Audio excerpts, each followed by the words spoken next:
Let's jump right into this. Welcome to today's explainer, where we're unpacking Mark Mountjoy's fascinating textual critique of Israel-only theology. Now, if you've ever found yourself deep in the weeds of these theological debates, trying to pin down the exact meaning of Israel in the New Testament, you know exactly how intense it can get. But today, we're taking a step back and looking at this through an entirely different lens. Actually, scratch that. We're going to use several different lenses. We're going to explore how understanding the actual reading and writing habits of first-century Jewish authors changes absolutely everything about how we interpret these ancient texts. Here's our roadmap for this explainer. We're going to cover the citation contest trap, the 5 lenses of Scripture, Paul's register shifting, parables focusing on fruit over ancestry, Revelation's mystical architecture, and finally, closing the chronological gap. Let's get right to it.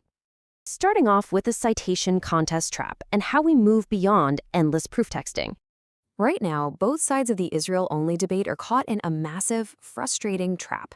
You know the drill. They just throw isolated verses at each other in this endless proof text war. One side asserts their reading, the other side counters with theirs, and they just battle it out.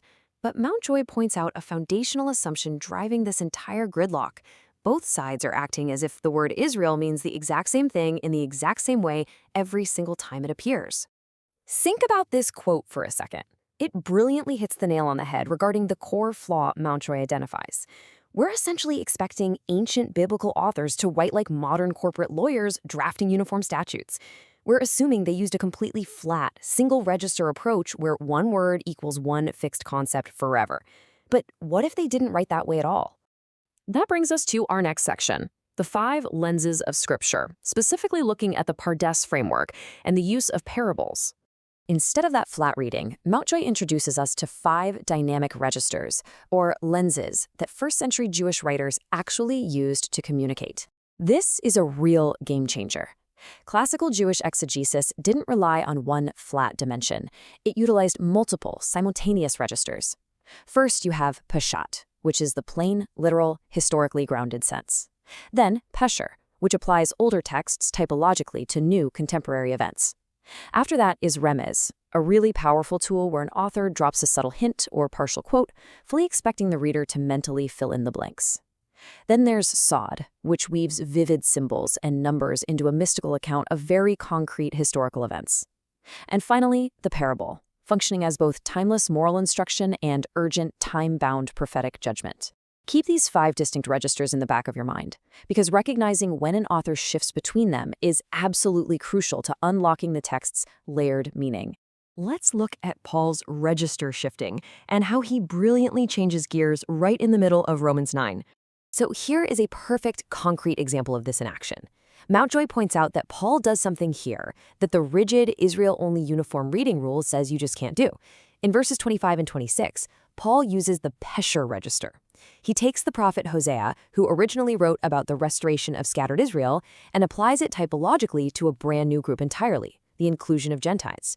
But then, without even taking a breath, in verses 27 and 28, Paul shifts completely into the Peshat register using Isaiah. He applies Isaiah literally to ethnic Israel to say that historic Israel itself is dividing into a saved remnant and a rejected majority. He's literally using 2 different registers, making 2 different kinds of interpretive claims back to back to make one unified theological point. If we force a flat, uniform reading onto Paul, we're basically accusing him of not knowing how to write his own letters. Moving into the Gospels, we have parables, fruit over ancestry, and reevaluating covenant stewardship. When we apply this framework to Jesus' parables, a really clear narrative starts to emerge. They aren't static ethnic guarantees. They function as urgent, time-bound prophetic judgments. Mountjoy divides them into 2 main clusters. First, there's the judgment cluster, like the wheat and tares. The core message, the vineyard, representing the covenant estate, isn't being destroyed, but its keepers are absolutely being replaced. Stewardship is transferred based on fruitfulness, not on a bloodline. Then you have the widening cluster, the prodigal son, the talents, the mustard seed. This is where it gets incredibly exciting. These parables show that the kingdom was never designed to be a closed, ethnically bounded club. It's a dynamic, widening economy. The mustard tree grows unnaturally large, specifically to shelter absolutely any bird that comes to rest in its branches, not just one specific breed. To put that into perspective, just look at this explicit verse from the Wicked Husbandmen parable. Jesus looks directly at the chief priests and Pharisees and tells them the kingdom will be taken from them. And Matthew specifically notes that the leaders knew exactly what Jesus was saying. They fully understood that their covenant stewardship was actively being revoked right then and there. This wasn't some vague prophecy for the distant future. It was a present tense transfer of stewardship based entirely on the fruit they were bearing, not their ancestral lineage. Now things get really intense as we look at Revelation's mystical architecture and decode the Sod register. Mountjoy argues that treating the book of Revelation as a flat futuristic prophecy is a massive category error. To a first-century audience, this book wasn't some distant sci-fi projection. It was heavily constructed in that Sod register we talked about earlier. It was a mystical, highly symbolic transcription of very real, incredibly terrifying events happening right then during the Jewish War. Watch how this historical alignment builds, because it is truly staggering. Take the famous mark on the right hand. The historian Josephus actually documented a literal nationalist war oath during the sieges of Yodfat and Masada. This oath physically debilitated the right hands of the people who took it. Think about the implications of that. They physically could no longer show mercy. And the number 666, along with the restriction on buying and selling, Mountjoy maps this perfectly to the corrupt temple shadow economy, where participating and surviving literally required taking this nationalist war oath. It forms an interlocking Sod structure that perfectly describes the totalizing, inescapable demands of the first-century war system. And right here is the absolute breaking point for the flat reading of Scripture. Mountjoy argues that the true martyrs of Revelation 20 were Jewish believers. But get this, they were targeted for death by other ethnic Israelites simply because they refused to take that nationalist war oath, choosing faithfulness to Jesus instead. This completely shatters the Israel-only framework. It proves without a doubt that ethnic Israel wasn't a unified, monolithic bloc standing on one side of some cosmic conflict. The dividing line was faithfulness to Jesus, not DNA.